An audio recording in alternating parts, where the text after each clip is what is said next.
Hello viewers, welcome to my YouTube channel GK Classes। आज हम पढ़ेंगे महात्मा गांधी जी के बारे में। कौन थे महात्मा गांधी? क्या रिश्ता है इनका हमारे देश भारत से? तो चलिए जानते हैं महात्मा गांधी जी की जीवनी के बारे में। महात्मा गांधी के नाम से मशहूर मोहनदास करमचंद गांधी भारतीय स्वतंत्रता आंदोलन के एक प्रमुख राजनीतिक नेता थे। सत्याग्रह और अहिंसा के सिद्धांतों पर चलकर उन्होंने भारत को आज़ादी दिलाने में महत्वपूर्ण भूमिका निभाई। उनके इन सिद्धांतों ने पूरी दुनिया में लोगों को नागरिक अधिकारों एवं स्वतंत्रता आंदोलन के लिए प्रेरित किया। उन्हें भारत का राष्ट्रपिता भी कहा जाता है, means father of nation. Subhash Chandra Bose ने वर्ष 1944 में रंगून रेडियो से गांधी जी के नाम जारी प्रसारण में उन्हें राष्ट्रपिता कहकर संबोधित किया था। महात्मा गांधी पूरी मानव जाति के लिए मिसाल हैं। उन्होंने हर परिस्थिति में अहिंसा और सत्य का पालन किया और लोगों से भी इनका पालन करने को कहा। उन्होंने अपना जीवन सदाचार में गुजारा। वो हमेशा परंपरागत भारतीय पोशाक, धोती व सूत से बनी शाल पहनते थे। हमेशा शाकाहारी भोजन खाने वाले इस महापुरुष ने आत्मशुद्धि के लिए कई बार लंबे उपवास भी रखे। सन 1915 में भारत वापस आने से पहले गांधी ने एक प्रवासी वकील के रूप में दक्षिण अफ्रीका में भारतीय समुदाय के लोगों के नागरिक अधिकारों के लिए संघर्ष किया। भारत आकर उन्होंने समूचे देश का भ्रमण किया और किसानों, मजदूरों और श्रमिकों को भारी भूमि कर और भेदभाव के विरुद्ध संघर्ष करने के लिए एकजुट किया। सन 1921 में उन्होंने भारतीय राष्ट्रीय कांग्रेस की बागडोर संभाली और अपने कार्यों से देश के राजनीतिक, सामाजिक और आर्थिक परिदृश्य को प्रभावित किया। उन्होंने सन 1930 में नमक सत्याग्रह मीन्स सॉल्ट सत्याग्रह और इसके बाद 1942 में भारत छोड़ो आंदोलन को खासी प्रसिद्धि प्राप्त की। भारत के स्वतंत्रता संघर्ष के दौरान कई मौक़ों पर गांधी जी कई वर्षों तक जेल में भी रहे। प्रारंभिक जीवन means early life. Mohandas Karamchand Gandhi का जन्म भारत में गुजरात के एक तटीय शहर पोरबंदर में 2 अक्टूबर सन 1869 को हुआ था। उनके पिता करमचंद गांधी ब्रिटिश राज के समय काठियावाड़ की एक छोटी सी रियासत के दीवान थे। मोहनदास की माता पुतली बाई परिणामी वैश्य समुदाय से ताल्लुक़ रखती थीं और अत्यधिक धार्मिक प्रवृत्ति की थीं, जिसका प्रभाव युवा मोहनदास पर पड़ा और इन्हीं मूल्यों ने आगे चलकर उनके जीवन में महत्वपूर्ण भूमिका निभाई। वो नियमित रूप से व्रत रखती थीं और परिवार में किसी के बीमार पड़ने पर उसकी सेवा में दिन रात एक कर देती थीं।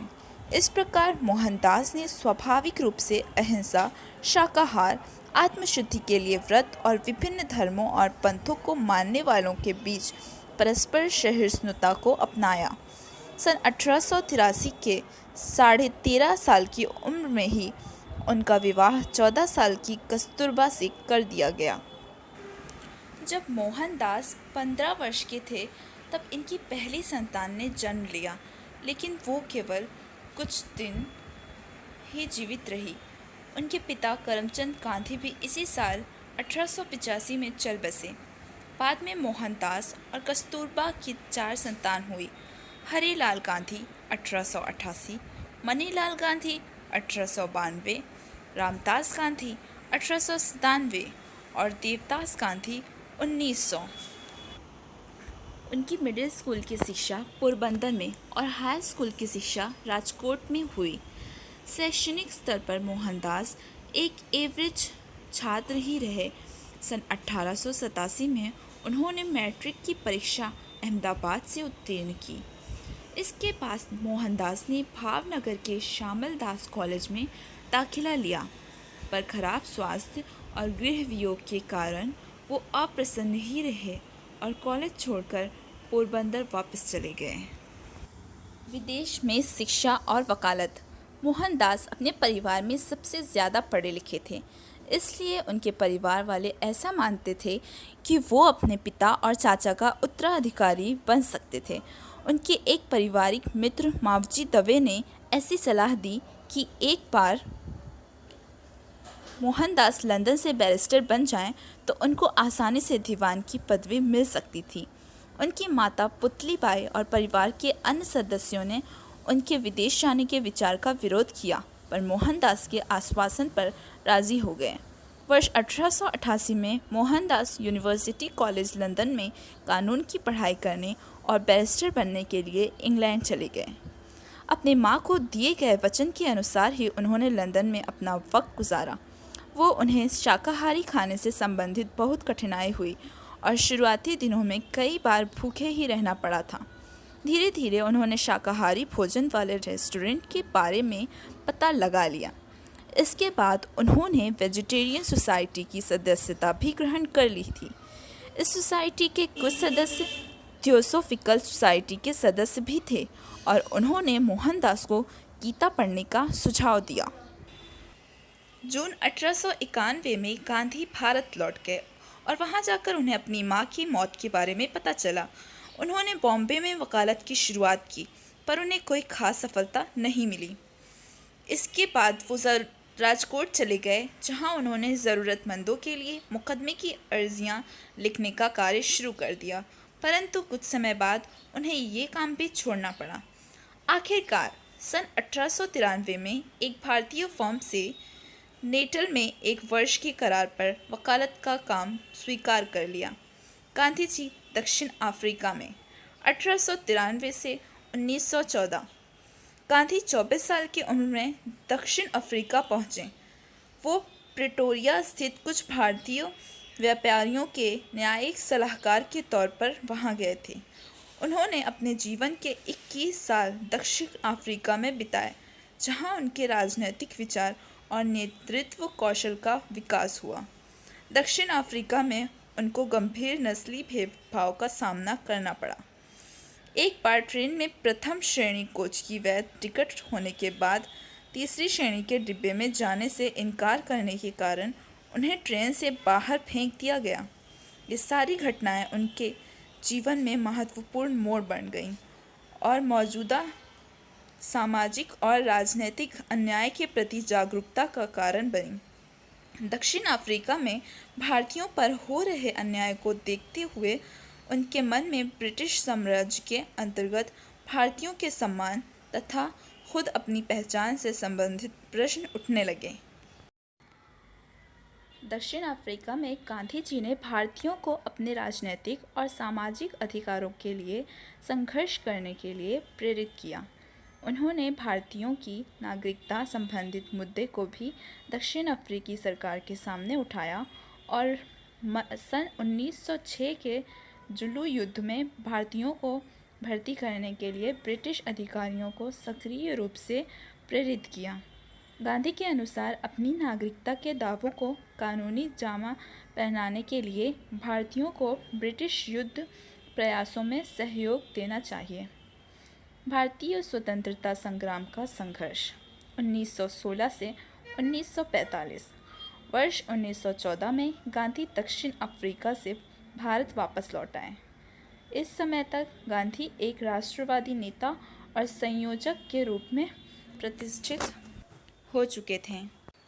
वो उदारवादी कांग्रेस नेता गोपाल कृष्ण गोखले के कहने पर भारत आए थे और शुरुआती दौर में गांधी के विचार बहुत हद तक गोखले के विचारों से प्रभावित थे। प्रारंभ में गांधी ने देश के विभिन्न भागों का दौरा किया और राजनीतिक, आर्थिक और सामाजिक मुद्दों को समझने की कोशिश की। बात करेंगे चंपारण और खेड़ा सत्याग्रह की। बिहार के चंपारण और गुजरात के खेड़ा में हुए आंदोलनों ने गांधी को भारत में पहली राजनीतिक सफलता दिलाई। चंपारण में ब्रिटिश जमींदार किसानों को खाद्य फसलों की बजाय नील की खेती करने के लिए मजबूर करते थे और सस्ते मूल्य पर फसल खरीदते थे, जिससे किसानों की स्थिति बदतर होती जा रही थी। इस कारण वे ज़्यादा गरीबी से घिर गए। एक विनाशकारी अकाल के बाद अंग्रेजी सरकार ने दमनकारी कर लगा दिए, जिनका बोझ दिन ब दिन बढ़ता ही गया। कुल मिलाकर स्थिति बहुत निराशाजनक थी। गांधी जी ने जमींदारों के खिलाफ विरोध प्रदर्शन और हड़तालों का नेतृत्व किया। के बाद गरीब किसानों की मांगों को माना गया। सन 1918 में गुजरात स्थित खेड़ा बाढ़ और सूखे की चपेट में आ गया था, जिसके कारण किसान और गरीबों की स्थिति बदतर हो गई और लोग कर माफ़ी की मांग करने लगे। खेड़ा में गांधी जी के मार्गदर्शन में सरदार पटेल ने अंग्रेज़ों के साथ इस समस्या पर विचार विमर्श के लिए किसानों का नेतृत्व किया। इसके बाद अंग्रेज़ों ने राजस्व संग्रहण से मुक्ति देकर सभी कैदियों को रिहा कर दिया। इस तरह चंपारण और खेड़ा के बाद गांधी की ख्याति देश भर में फैल गई और वो स्वतंत्रता आंदोलन के एक महत्वपूर्ण नेता बनकर उभरे। खिलाफत आंदोलन कांग्रेस के अंदर और मुस्लिमों के बीच अपनी लोकप्रियता बढ़ाने का मौका गांधी जी को खिलाफत आंदोलन के जरिए मिला। खिलाफत एक विश्वव्यापी आंदोलन था जिसके द्वारा खलीफा के गिरते प्रभुत्व का विरोध सारी दुनिया के मुसलमानों द्वारा किया जा रहा था। प्रथम विश्व युद्ध में पराजित होने के बाद ओटोमन साम्राज्य विखंडित कर दिया गया था, जिसके कारण मुसलमानों को अपने धर्म और धार्मिक स्थलों के सुरक्षा को लेकर चिंता बनी हुई थी। भारत में खिलाफत का नेतृत्व ऑल इंडिया मुस्लिम कॉन्फ्रेंस द्वारा किया जा रहा था। धीरे धीरे गांधी इसके मुख्य प्रवक्ता बन गए। भारतीय मुसलमानों के साथ एकजुटता व्यक्त करने के लिए उन्होंने अंग्रेज़ों द्वारा दिए सम्मान और मेडल वापस कर दिया। इसके बाद गांधी न सिर्फ कांग्रेस बल्कि देश के एकमात्र ऐसे नेता बन गए जिसका प्रभाव विभिन्न समुदायों के लोगों पर था। असहयोग आंदोलन गांधी जी का मानना था कि भारत में अंग्रेज़ी हुकूमत भारतीयों के सहयोग से ही संभव हो पाई थी और अगर हम सब मिलकर अंग्रेज़ों के खिलाफ हर बात पर असहयोग करें तो आज़ादी संभव है। गांधी जी की बढ़ती लोकप्रियता ने उन्हें कांग्रेस का सबसे बड़ा नेता बना दिया था और अब वो इस स्थिति में थे कि अंग्रेज़ों के विरुद्ध असहयोग, अहिंसा तथा शांतिपूर्ण प्रतिकार जैसे अस्त्रों का प्रयोग कर सकें। इसी बीच जालियनवाला नरसंहार ने देश को भारी आघात पहुंचाया, जिससे जनता में क्रोध और हिंसा की ज्वाला भड़क उठी थी। गांधी जी का कहना था कि सभी भारतीय अंग्रेज़ों के बनाए वस्त्रों की अपेक्षा हमारे अपने लोगों द्वारा बनाए गए खादी पहने। उन्होंने पुरुषों और महिलाओं को रोज़ सूत काटने के लिए कहा। इसके अलावा महात्मा गांधी ने ब्रिटेन की शैक्षणिक संस्थाओं और अदालतों का बहिष्कार किया, सरकारी नौकरियों को छोड़ने तथा अंग्रेज़ी सरकार से मिले तमगों और सम्मान को वापस लौटाने का भी अनुरोध किया। असहयोग आंदोलन को अपार सफलता मिल रही थी, जिससे समाज के सभी वर्गों में जोश और भागीदारी बढ़ गई। लेकिन फरवरी 1922 में इसका अंत चौरी चौरा कांड के साथ हो गया। इस हिंसक घटना के बाद गांधी जी ने असहयोग आंदोलन को वापस ले लिया। उन्हें गिरफ्तार कर राजद्रोह का मुकदमा चलाया गया, जिसमें उन्हें 6 साल कैद की सज़ा सुनाई गई। खराब स्वास्थ्य के चलते उन्हें फरवरी 1924 में सरकार ने रिहा कर दिया। स्वराज और नमक सत्याग्रह असहयोग आंदोलन के दौरान गिरफ्तारी के बाद गांधी जी फरवरी 1924 में रिहा हुए और सन 1928 तक सक्रिय राजनीति से दूर ही रहे। इस दौरान वो स्वराज पार्टी और कांग्रेस के बीच मनमुटाव को कम करने में लगे रहे और इसके अलावा अस्पृश्यता, शराब, अज्ञानता और गरीबी के खिलाफ भी लड़ते रहे। इसी समय अंग्रेज़ी सरकार ने सर जॉन साइमन के नेतृत्व में भारत के लिए एक नया संवैधानिक सुधार आयोग बनाया, पर उसका एक भी इंसान भारतीय नहीं था, जिसके कारण भारतीय राजनीतिक दलों ने इसका बहिष्कार किया। इसके पश्चात दिसंबर 1928 के कलकत्ता अधिवेशन में गांधी जी ने अंग्रेजी हुकूमत को भारतीय साम्राज्य को सत्ता प्रदान करने के लिए कहा और ऐसा ना करने पर देश की आज़ादी के लिए असहयोग आंदोलन का सामना करने के लिए तैयार रहने के लिए भी कहा। अंग्रेज़ों द्वारा कोई जवाब नहीं मिलने पर 31 दिसंबर 1929 को लाहौर में भारत का झंडा फहराया गया और कांग्रेस ने 26 जनवरी 1930 का दिन भारतीय स्वतंत्रता दिवस के रूप में मनाया। इसके पश्चात गांधी जी ने सरकार द्वारा नमक पर कर लगाए जाने के विरोध में नमक सत्याग्रह चलाया, जिसके अंतर्गत उन्होंने 12 मार्च से 6 अप्रैल तक अहमदाबाद से दांडी, गुजरात तक लगभग 388 किलोमीटर की यात्रा की। इस यात्रा का उद्देश्य खुद नमक उत्पन्न करना था। इस यात्रा में हज़ारों की संख्या में भारतीयों ने हिस्सा लिया और अंग्रेज़ी सरकार को विचलित करने में सफल रहे। इस दौरान सरकार ने लगभग 60,000 से अधिक लोगों को गिरफ्तार कर जेल भेजा। इसके बाद लॉर्ड इरविन के प्रतिनिधित्व वाली सरकार ने गांधी जी के साथ विचार विमर्श करने का निर्णय लिया, जिसके फलस्वरूप गांधी इरविन संधि पर मार्च 1931 में हस्ताक्षर हुए। गांधी इरविन संधि ने तहत ब्रिटिश सरकार ने सभी राजनीतिक कैदियों को रिहा करने के लिए सहमति दे दी। इस समझौते के परिणाम स्वरूप गांधी कांग्रेस के एकमात्र प्रतिनिधि के रूप में लंदन में आयोजित गोलमेज सम्मेलन में भाग लिया, परंतु ये सम्मेलन कांग्रेस और दूसरे राष्ट्रवादियों के लिए घोर निराशाजनक रहा। इसके बाद गांधी फिर से गिरफ्तार कर लिए गए और सरकार ने राष्ट्रवादी आंदोलन को कुचलने की कोशिश की। 1934 में गांधी ने कांग्रेस की सदस्यता से इस्तीफा दे दिया। उन्होंने राजनीतिक गतिविधियों के स्थान पर अब रचनात्मक कार्यक्रमों के माध्यम से सबसे निचले स्तर से राष्ट्र के निर्माण पर अपना ध्यान लगाया। उन्होंने ग्रामीण भारत को शिक्षित करने, छुआछूत के खिलाफ आंदोलन जारी रखने, कताई, बुनाई और अन्य कुटीर उद्योगों को बढ़ावा देने और लोगों की आवश्यकताओं के अनुकूल शिक्षा प्रणाली बनाने का काम शुरू किया। 30 जनवरी 1948 को राष्ट्रपिता महात्मा गांधी की दिल्ली के बिरला हाउस में शाम 5:17 पर हत्या कर दी गई।